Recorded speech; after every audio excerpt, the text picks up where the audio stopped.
Mohon izin sebentar saya lepas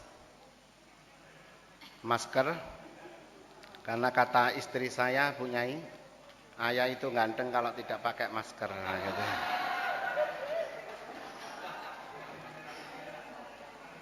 Saya mohon konsentrasi ke saya. Seluruh HP dihentikan. Kayak Dodit Mulyanto.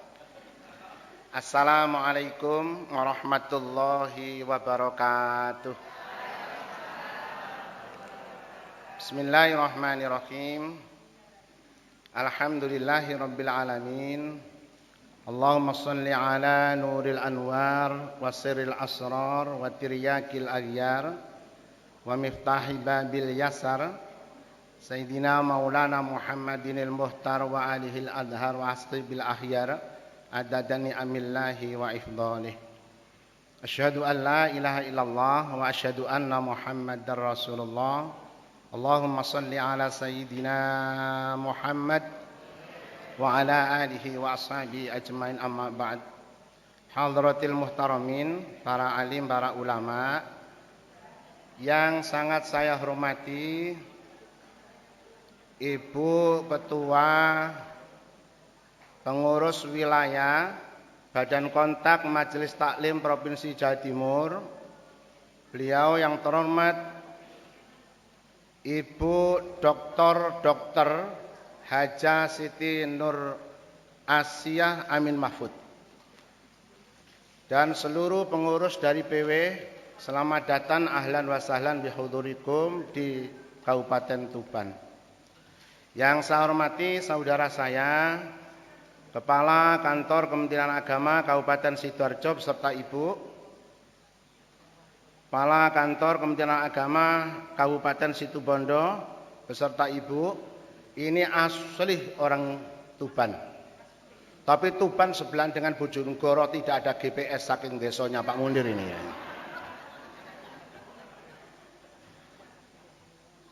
Yang saya hormati Ibu Kepala Kantor Kementerian Agama Kabupaten Blitar, Bu Taufik. Yang saya hormati Ibu Kepala Kantor Kementerian Agama Kabupaten Magetan, Bu Mutakin. Yang saya hormati Ibu Kepala Kantor atau dari Kabupaten mana tadi ya? Trenggalek, Ibu Badrudin. Ada lagi? Saya khawatir nanti diadukan sama suaminya, saya nanti tak disopo itu. Yang saya hormati Ketua PD BKMT Jawa Timur dari kabupaten kota di Jawa Timur beserta seluruh jajaran, khususnya Ketua PD BKMT Kabupaten Tuban, Bu Umi Kulsum ini saat ini menduduki jabatan sebagai Kasih Penyelenggara Haji dan Umroh, sekaligus sebagai PLT Kasih PD Pontren. Dan barusan saja beliau melepaskan jabatan Ketua Fatayat Nahdlatul Ulama Kabupaten Tuban. Dan gantinya ini tadi Bu Nurul. Yang saya hormati Grup Nasid dari Fatayatun Nadah dari Jenuh, ya, karena terlambat tadi tidak daftar, akhirnya tidak menjadi juara. Yang saya hormati, ini ada Bapak Kepala Kantor Kementerian Agama Kabupaten Bangkalan, Pak Mujalli. Nah ini. Ya dulu beliaunya, sekarang ganti Pak Haris. Nah itu Pak Mujalli, selamat datang saudara-saudara saya dari Provinsi Madura yang belum disahkan oleh Presiden Joko Widodo. Dan para pejabat yang ada di lingkungan Kantor Kementerian Agama Kabupaten Tuban, ini the dream team Bu. Saya ajak semuanya, ada Pak Kasubag, ada Bapak Ibu Kepala Seksi, ada penyelenggara Zawa, dan ini penyuluh agama fungsional yang PNS seluruhnya hadir, termasuk sebagian ini hadir. Dan yang sangat saya hormati, saya cintai teman-teman dari Kabupaten Tuban yang barusan menerima piagam pendirian Badan Kontak Majelis Taklim. Dan Bapak Ibu sekalian yang mungkin saya tidak bisa menyebut satu persatu, saudara panitia yang kami cintai, kami sayangi dan kami banggakan. Alhamdulillah, tsumma alhamdulillah. Siang ini kita ditakdirkan oleh Allah dalam keadaan sehat walafiat, bisa bersilaturahim, bisa berkoordinasi, bermujalasa di gedung Kiai Haji Hasyim Asy'ari miliknya Institut Agama Islam NU Kabupaten Tuban yang sangat representatif ini, dalam keadaan sehat walafiat, tidak ada kurang suatu apa. Mudah-mudahan pertemuan kita ini senantiasa dibarengi ridho dan barokah Allah Subhanahu wa taala. Selanjutnya shalawat ma'assalam semoga terlimpahkan kepada junjungan kita baginda Rasulullah Muhammad sallallahu alaihi wasallam. Tentu kita sangat mengharapkan syafaat beliau dan mudah-mudahan kita nanti seluruhnya yang hadir termasuk keluarga kita masuk surga bersama baginda Rasulullah Muhammad sallallahu alaihi wasallam.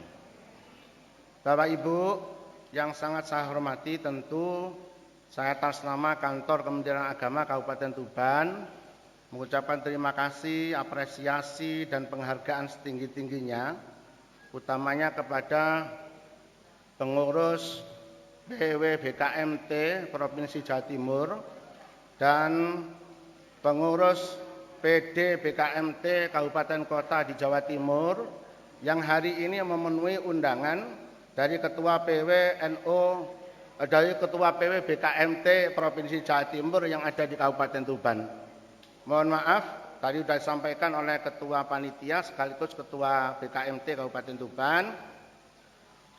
Ya, inilah pelayanan kami, inilah milik kami, dan inilah penghormatan kami, tentu jauh dari harapan kita semuanya.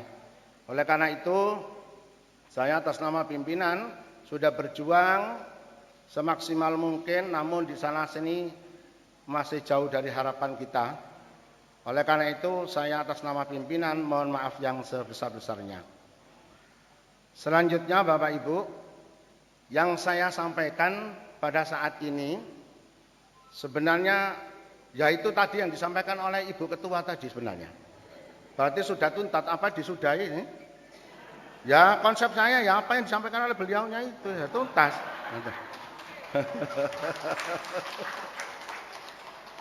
Beliaunya ini kan dulu terkenal dengan dai cilik.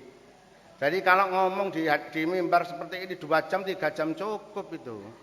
Tapi cuman jauh-jauh sebelumnya saya ini dikasih undangan, saya ini undangan disuruh memberikan mauidhah hasanah. Tadi mauidhah hasanah sudah tampil. Siapa itu yang qori mauidhah hasanah namanya tadi sudah ya. Kemudian juga saya iri. Kenapa yang juara tadi disampaikan oleh sekretaris? Kemudian yang juaranya itu Kabupaten Blitar. Itu mamanya saya yang membacakan, pasti juara umumnya adalah Kabupaten Tuban itu. Ngapunten Bu Taufik. Itu mboten KKN nggih, enggak KKN. Dipikir orang-orang sana itu mungkin juara 1 Tuban, soalnya nggone nduk Tuban biasae ngono biasae. Tapi berhubung grup yang di belakang itu enggak ikut, umpamanya ikut sikat semuanya itu juara 1. Ketinggalan. Aja rame-rame, durung materi ini iki durung. Bapak Ibu yang saya hormati, saya mohon waktu sebentar saja karena saya yakin dan percaya bahwa saya ngomong di sini nanti nggak ada bayarannya. Nah itu ya. Karena katanya beliau kan harus ikhlas. Saya ini ikhlas tuntas, ada di akas, ya meskipun tidak ada apa-apanya. Nah itu ya. Kalau Pak Amir sama Pak Munir, kalau hari Sabtu begini atau Jumat disuruh untuk membuka, mungkin beliaunya ada apa-apanya. Nah sekarang ini kan saya ini ketua rumah sehingga nggak ada apa-apanya, gitu ya. Bapak Ibu yang saya hormati, tadi disinggung sama beliau terkait insya Allah nanti tanggal 19 Hari Selasa itu kan sama-sama kita tahu di kalender kita masing-masing peringatan Maulid Nabi Muhammad sallallahu alaihi wasallam. Insya Allah menurut edaran dari Menpan RB terkait dengan cuti bersama itu nanti mungkin kita tetap jalan. Maksudnya tetap masuk. Sudah tetap masuk, cutinya diganti. Karena apa? Karena masih COVID-19 ini belum reda. Alhamdulillah Kabupaten Tuban ini level 1. Level 1 sehingga bisa melaksanakan kegiatan seperti ini. Makanya Ibu Ketua, itu nanti kalau kabupaten kota tidak mau menjadi tuan rumah, saya siap gerak untuk dijadikan tuan rumah lagi. Nah, itu ya. Nanti saya taruh di tempat yang lebih representatif, tidak seperti ini. Siapa yang punya hotel Syahid itu kalau nggak Pak Syahid itu? Izin aku. Ibu Bapak yang saya hormati, apa yang nyampe nopo? Ya paling enggak, ini adalah kumpulan orang-orang hebat. Ya, BKMT itu identik dengan ibu-ibu. Kita tahu bahwa organisasi sekarang ini yang dikelola oleh laki maupun perempuan hasilnya berbeda. Banyak yang lebih sukses dikelola oleh orang-orang perempuan. Tepuk tangan, oke. Ya contohnya enggak jauh-jauh. Kasih PHU saya ini kemarin diumumkan oleh Kantor Wilayah Kementerian Agama Provinsi Jawa Timur sebagai kepala seksi sing ngentekno dhuwit paling hebat itu adalah kasih haji saya ini ya itu. Ranking 1. 83,17%. Jadi nek ngentekno dhuwit itu wong wedok. Tapi nek delek dhuwit pintere glane Mas, luar biasa ini. Bapak Ibu yang saya hormati, kemudian selanjutnya Kabupaten Tuban ini juga banyak orang-orang hebat. Perlu saya sampaikan bahwa kemarin sama-sama kita peringati Hari Kesaktian Pancasila. Itu pasti di Tuban itu teringat Lubang Buaya. Karena pemberontakan G30 SPKI tahun 1965, salah satu yang gugur Jenderal Basuki Rahmat. Bukan Rahmat Basuki loh ini. Jenderal Basuki Rahmat itu asli orang Tuban. Siapa dulu dong kepala kantornya? Apa hubungannya? Enggak ada hubungannya apa-apa belas itu. Kemudian Abdul Karim Pringgodikdo itu juga orang Tuban itu. Kemudian sekarang ini kita lihat Piala Sudirman. Ada mantan pemain bulu tangkis nasional Maria Christine. Tuban itu. Orang Tuban. Kemudian ada penyanyi yang hebat Kus Plus. Itu dari orang Tuban itu. Kemudian ada lagi yang punya Indomaret, Alfamart Indonesia itu sopo? Haritano Sudibyo. Itu juga dari Tuban itu. Yang kepala kantor Kementerian Agama Kabupaten Tuban sekarang bukan orang Tuban.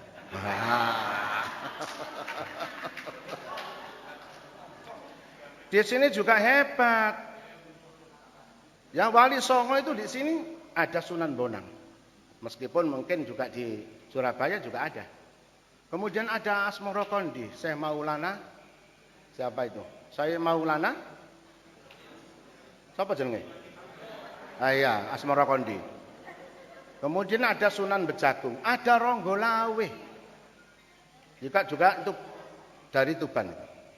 Kemudian orang-orang hebat yang ada di Kanwil juga banyak orang Tuban itu. Kita kenal Pak Nur Sam, Profesor Dr. Nur Sam. Asli Merak Urak. Duweso. Kemudian ada lagi Pak Mahfud Sodar. Kemudian ada lagi Pak Sutrisno Rahmat. Kemudian sekarang ini juga kepala kantor Kementerian Agamanya dari Tuban itu ada 2. Pak Misbahul Munir sama Pak Pardi sekarang di Sampang. Tepuk tangan ya. Bolak-balik hubungi aku, Pak Partio, kapan sampean pindah? Pak Munir ya ngono, kapan sampean pindah Pak Said tak nggonane ngono ae. Lho, nggon-nggonono gak apa-apa, tapi aku delekno nggon rek, ngono lho. Nanti gak dideklek nggon aku kan ya apa rek? Itu lho. Saya setuju Pak Misbah ke sini karena asli orang Parengan itu loh. Saya setuju itu. Tapi aku ya tolong delek nonggon gitu. Karena saya sudah 4 tahun setengah loh Bu. Bu Siti Nur Asia, Bu Amin ini. Nah barangkali nanti didengar ya. Ketemu Sidoarjo. Di situ. Terus Pak Amir di kemana kan?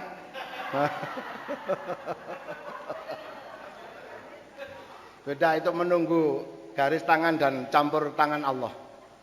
Bapak Ibu yang saya hormati, ada 4 wanita yang dijamin oleh Allah berdasarkan penuturan Rasulullah yang masuk surga paling utama. Masuk surga tapi ada paling utamanya. Kita kenal yang pertama adalah namanya persis Ketua BKMT Provinsi Jawa Timur. Siapa itu? Asia binti Muzahim, istrinya Fir'aun. Beliau ini adalah wanita solihah.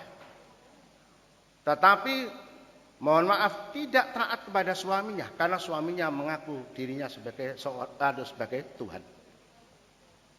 Akhirnya tahu kalau istrinya sendiri itu tidak taat kepada suaminya, maka Al-Quju yang dikirim oleh suaminya Fir'aun ini telah membantai si Asia binti Muzahim. Tapi sebelum wafat beliau berdoa, kemudian doanya diterima oleh Allah Subhanahu wa taala. Kita bisa lihat di surat At-Tahrim ayat 11 itu. Inilah kemudian Rasulullah menuturkan di dalam salah satu hadisnya. Beliau adalah orang yang masuk surga paling utama. Yang kedua adalah Maryam binti Imran. Tak lain tak bukan adalah ayahanda Nabi Isa alaihissalam. Ibunda ya. Saya tadi memang begitu. Nah itu loh. Respon enggak dengan apa yang saya sampaikan? Alhamdulillah. Ya ada yang respon. Matur nuwun. Beliau ini adalah satu-satunya wanita di dunia sampai saat ini yang mengandung dan melahirkan tanpa ayah. Nah ini ditiru oleh orang-orang sekarang. Nduk Tuban akeh. Apa meneh kampungnya Pak Amir itu, Kedung Maling itu akeh gitu. Di Sidoarjo akeh itu. Aku niru Maryam katanya begitu. Nah, beliau ini meninggal di pucuk gunung. Pada saat meninggal Nabi Isa sendiri pun tidak tahu. Kemudian beliau mencari ibunya yang meninggal ini, akhirnya beliau berdoa kepada Allah agar ditemukan jasad ibunya ini. Kemudian berdoa kepada Allah karena di atas pucuk gunung. Kemudian Allah mengirimkan malaikat dan beberapa bidadari untuk memandikan jasad beliau dan dikuburkan. Yang menggali makam adalah para malaikat. Ini adalah beliau.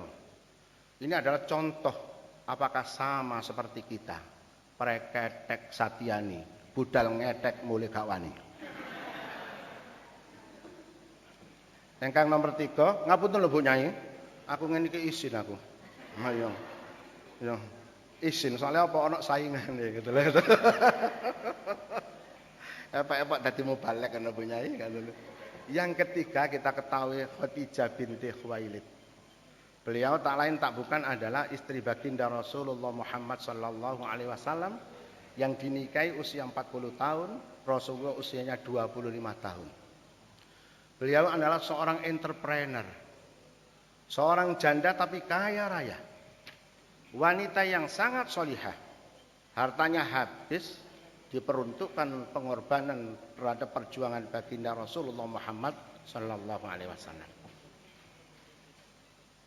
Yang ketiga, yang keempat adalah Fatimah Az-Zahra. Beliau ini adalah hasil pernikahan Rasulullah dengan Siti Khadijah. Beliau ini tidak panjang umurnya, tapi beliau ini adalah seorang yang sangat-sangat cantik. Ibarat semangka dibelah jadi dua, yang separuh adalah kecantikan Fatimah Az-Zahra, yang separuh ini didum sak seluruh dunia, termasuk yang ada di hadapan saya.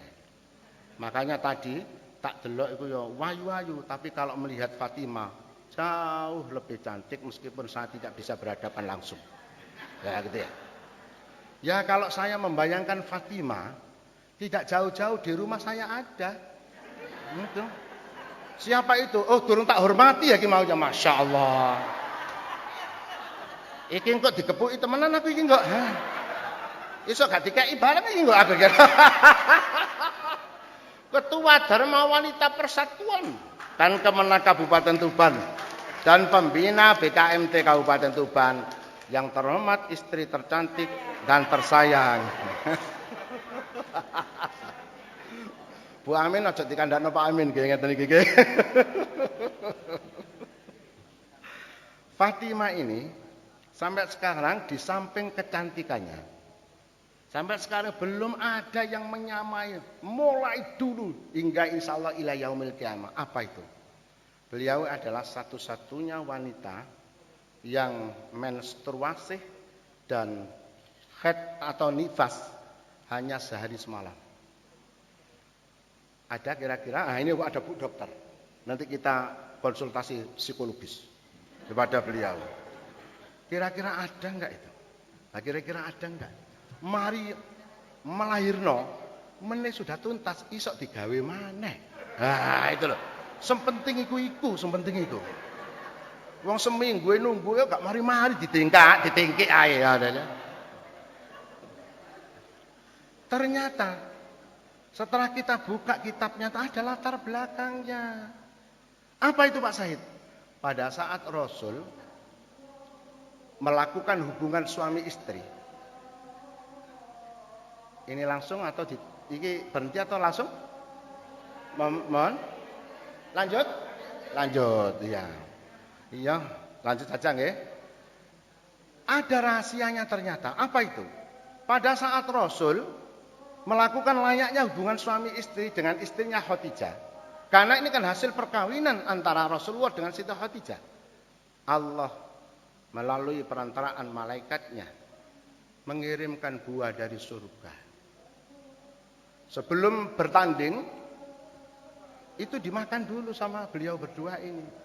Makanya menghasilkan anak yang sangat luar biasa, Fatimah Az-Zahra. Nah kita ini buah apa? Buah dada. Senengannya Pak Amir. Itulah yang membedakan, makanya wajar. Fatimah Az-Zahra ini adalah kecantikannya sangat luar biasa, etika perilakunya sangat luar biasa, taatnya kepada orang tua luar biasa, taatnya kepada suami juga sangat luar biasa. Itu Fatimah Az-Zahra. Dan suatu saat Fatimah Az-Zahra ini berkata, ngomong kepada bapaknya Rasulullah. Saya yakin jawabannya itu tahu kalau Fatimah ini nanti jawabannya adalah dia. Karena orang tua itu ingin memuliakan anaknya. Tetapi kecewa beliau dengan satu pertanyaan anaknya kepada bapaknya. Tetapi bapaknya menjawabnya tidak sesuai dengan harapan anaknya. Apa itu? Wahai baginda Rasul, wahai ayahanda, wahai bapak. Saya bertanya kepada panjenengan. Kira-kira siapa sih? Siapa wanita di dunia ini yang paling dulu masuk ke dalam surganya Allah Subhanahu wa taala? Dipikir, ditunggu jawabannya, pasti jawabannya adalah Fatimah Az-Zahra. Tetapi mohon maaf, jawaban bapaknya itu mengecewakan anaknya. Tidak Fatimah Az-Zahra. Wahai Fatimah, ketahuilah bahwa ada wanita yang masuk surga pertama kali nanti itu namanya Muti'ah. Ada yang namanya Muti'ah di sini? Insya Allah nggak ada. Itu nama dulu. Nama sekarang nggak ada nama Muti'ah. Paling elek ya namanya bojoku Isyatun Radiyah. Wah, gitu. Meskipun lanangane jenenge ya Said tok lanangane jenenge. Ya mek 5 iku SAHID iku tok wis. Bapak Ibu yang saya hormati. Nah, Setelah dijawab sama bapaknya, sangat penasaran betul beliaunya ini. Gerangan apa yang dikerjakan oleh beliau kok sampai bapaknya itu, kalau bapaknya ngomong itu berarti betul-betul terjadi fakta dan realita. Akhirnya dicari ini. Tanpa sempotan bapaknya mencari figur yang namanya Muti'ah. Di gang mana, RT berapa, RW berapa. Nah, pada saat mencari itu, beliau mengajak anaknya yang pertama yang bernama Hasan. Sana kemari, kemudian tahu sudah ketemu. Sudah ketemu di situ, akhirnya notok pintu. Sampai 3 kali, dan itu tidak dibukakan rumah sama Muti'ah. Di balik tabir, assalamualaikum, dijawab waalaikumsalam. Dari belakang tembok. Siapa di luar? Saya Fatimah putri Rasulullah. Wahai Muti'ah. Sama siapa wahai Fatimah? Saya mengajak anak saya yang pertama yang masih kecil namanya Hasan. Mendengar apa yang jawaban dari Fatimah ini, kemudian beliau mohon maaf wahai Fatimah, saya tidak bisa mengelebokkan jenengan ke rumah saya itu. Memasukkan, maksudnya menerima. Saya bisa menerima jenengan dengan anak jenengan masuk ke rumah saya. Loh kenapa? Karena jenengan mengajak putranya yang namanya Hasan dan itu adalah laki-laki. Loh kenapa? Karena belum memperoleh rekomendasi dari suami saya. Nah, dari sini kira-kira saya tanya kepada jenengan, kira-kira wong wedok-wedok iku lho ngono ta? Preketek. Nah, itu loh. Nah, iya. Dari penjelasan itu aja sudah tibake gak sesuai ambek awakku. Jenengan niku ya sapa kan dilebokno. Nah, itu loh. Apa? Saya ke rumahnya Bu Marli, Bu Amir ini kan sudah seperti saudara. Ono Pak Amir, gak ono Pak Amir, monggo Pak Said ngono kok. Soalnya ini gak ngono, aku lapor Pak Amir, bojo sampean jahat Pak Amir, lah ngono. Gak dilebokkan itu. Akhirnya kecewalah Fatimah itu pulang dengan anaknya Hasan. Tanda tanya besar dalam hatinya itu. Nah, karena belum ketemu sama si Muti'ah, besok datang lagi. Nah, datang yang kedua, tidak dengan Hasan saja, melainkan ngejak adiknya yang namanya Husain. Begitu datang, seperti datang yang pertama, mengetuk pintu, assalamualaikum, dijawab waalaikumsalam. Dengan siapa? Saya sekarang dengan Hasan dan Husain. Karena yang memperoleh rekomendasi itu namanya Hasan. Husain belum memperoleh rekomendasi, maka ditolaklah pertemuan silatul arham ini. Tidak mau memasukkan karena ada Husain. Umpamane orang Tuban, umpamane Surabaya, Sidoarjo, Jangkrik, mungkin begitu ya. Saya hanya saja ini. Saya gak iso ngomong Jangkrik sakjane. Tapi ini tak sampaikan soalnya kayak contoh gitu ya. Ngerundelnya bukan main. Akhirnya hari yang ketiga baru diterima. Dengan Hasan. Rumahnya sangat sederhana, tidak ada apa-apanya rumahnya.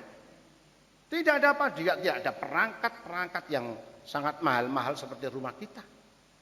Tapi Hasan dan Husain meskipun belum ada HP saat itu kerasan. Anak-anak kita ini kan kerasannya kan kalau ada HP. Wong bayi lahir cuar di sana jajet itu meneng kok. Soalnya ibu bapaknya waktu itu enggak ini ambek main HP.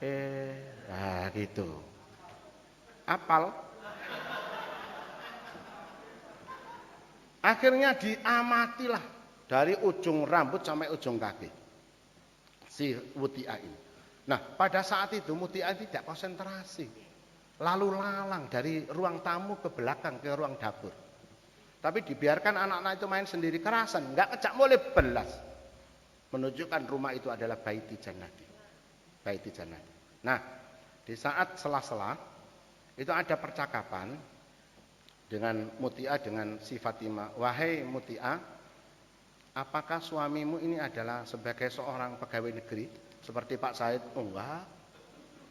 Apakah sebagai kepala kantor? Mboten. Apakah menjadi pejabat pemerintah? Tidak. Jawabannya adalah suami saya adalah seorang buruh tani, bukan tani. Seorang buruh tani berarti gawe kongkon-kongkonan nih. Tapi punya istri seperti itu. Punya istri seperti itu. Nah, sudah tuntas di situ. Lalu lalang. Nah, sambil masak sudah selesai. Masak sudah selesai. Mandi. Kemudian dengan pakai baju yang terbaik si Mutia ini. Yang dia punya. Kemudian baunya wangi. Kemudian makanan yang sudah dimasak. Ditaruh di tampah. Ditaruh di tampah. Kemudian ambil lagi ke dapur. Ngambil apa itu? Ngambil kipas dan ngambil pecut. Persis seperti kita. Untuk apa wahai Fatimah? Wahai Mutiah?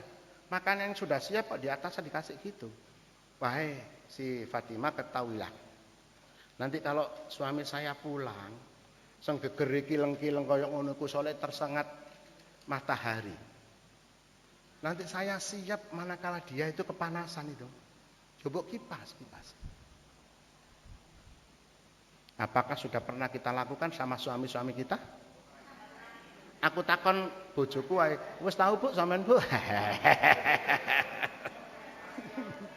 Ya ongkep ta ya? Iya, tak bukakno kulkas ya. Nah itu, engko sampean nduk kono lereno adem. Nah itu. Kemudian itu datang mana kipasnya. Pecut untuk apa? Kalau masakannya itu tidak sesuai dengan selera. Kepanasan atau kasinan atau apa saja yang kurang sesuai. Siap saya untuk dipecuti. Subhanallah. Ini adalah suatu fakta dan realita yang pernah ada di dalam kehidupan kita. Dan ini sebagai contoh teladan iktibar kepada kita semuanya. Nah, apakah ini pernah kita lakukan pada saat kita berinteraksi dengan orang-orang yang ada di sekitar kita? Dan itu adalah insya Allah dijamin oleh Allah untuk masuk surga meskipun tidak pernah keluar rumah. Kesimpulannya bahwa istri itu hukumnya wajib dan taat kepada suaminya selama suaminya tidak mengajak kemungkaran, kemaksiatan dan kemusyrikan. Selama suami tidak ngajak musyrik, wajib hukumnya untuk taat. Meskipun statusnya lebih tinggi dari seorang istri. Itu adalah konteks agama. Yang kedua, istri itu di rumah saja dijamin oleh Allah masuk surga kalau taat kepada suaminya. Fasholihatu qanitatun hafidhatul lil ghaibi bima hafidhallah. Yang ketiga, istri wajib hukumnya untuk menghormati, menjaga kehormatan dirinya, menjaga kehormatan keluarganya dan menjaga kehormatan suaminya. Nah, dari apa yang disampaikan peringatan Maulid itu, inilah yang terpenting bagi kita. Karena kadang-kadang kita ini adalah lari dari tanggung jawab karena kapasitas kita ini sudah tidak lagi untuk memberikan pelayanan yang terbaik kepada suami-suami kita. Suami kita, bukan suami-suami kita. Kalau mungkin istri ya istri-istri kita. Gitu. Karena nggak ada yang poligami. Yang poligami banyak, yang poliandri yang nggak ada. Nah, itu ya. Nah, maka dari itu ini sebagai pelajaran bagi kita semuanya. Karena itu adalah ajaran agama yang patut untuk kita laksanakan. Nah, pertanyaannya sejauh manakah itu sudah kita lakukan? Nah, kalau belum, belajar yang kecil-kecil. Paling tidak kemana saja, keluar rumah itu izin sama suami. Ya, aku nanti ke sini. Ya, nanti ayo ke sini dan sebagainya. Dengan demikian, suami tidak ada kecemburuan atau yang lain. Karena apa? Istrinya adalah seorang istri yang solihah. Yang saya sampaikan tadi adalah orang-orang yang hebat yang dijamin oleh Allah masuk surga. Tentu kita juga sangat mengharapkan yang sama seperti itu. Maka lakukan yang kecil-kecil dulu.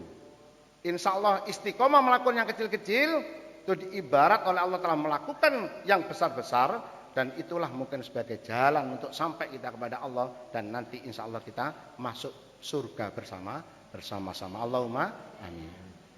Bapak Ibu yang saya hormati, sebenarnya ini belum saya keluarkan ini. Saya tadi bawa kerpean loh Bu Siti. Loh. Ini belum metu iki. Soalnya gak ono sangune ya sakmene ae ya, ngono maksudnya ngono. Nggih. Iko wis halo. Wah, kan. Mari makan semuanya ya. Jadi saya juga tadi belum makan.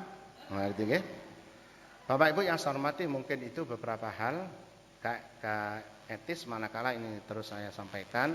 Itulah pelajaran bermanfaat untuk kita semuanya. Sekali lagi saya mohon maaf barangkali ada sesuatu keterangan yang kurang berkenan. Saya mohon maaf yang sebesar-besarnya. Salam saya kepada keluarga. Semoga perjalanan panjenengan nanti sampai di rumah diberikan kemudahan, kelancaran dan keselamatan oleh Allah Subhanahu wa taala. Kalaupun nanti jalan-jalan silakan, ada beberapa tempat-tempat kuliner. Karena Tuban ini ada destinasi wisata, baik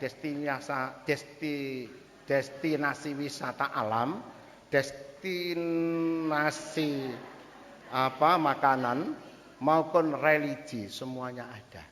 Nah, jalan ini tadi, Pak Amir waktu kesasar itu di depan situ ada rajungan namanya Remason. Jalan Manunggal itu sudah terkenal. Ini fakta realita. Sebelum saya tutup, istri saya sama anak saya, ya, aku mau ini sawi pirang-pirang tahun nggak tahu dijak rono, gitu loh. Tapi ngomongnya gak ngono halus, ayah, ngono ngomong saya gitu loh. Jadi aku mbok dijak pisan-pisan ya rono cek rono Pak diceritani ae. Siap gerak ngono. Engko nek gak siap resikonya besar itu. Nah gitu loh. Akhirnya tak jak ke situ, langsung pesen papat kepiting, ada rajungan itu. Begitu makan, saya makan sate kalau saya.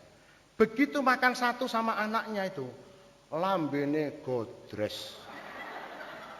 Wabang beranang, duduk anak apa kok disenget tawon ngono. Saking pedesih. Karena ini mahal, akhirnya dibungkus. Dadi entek situk tok wong loro iku, entek situk dibungkus.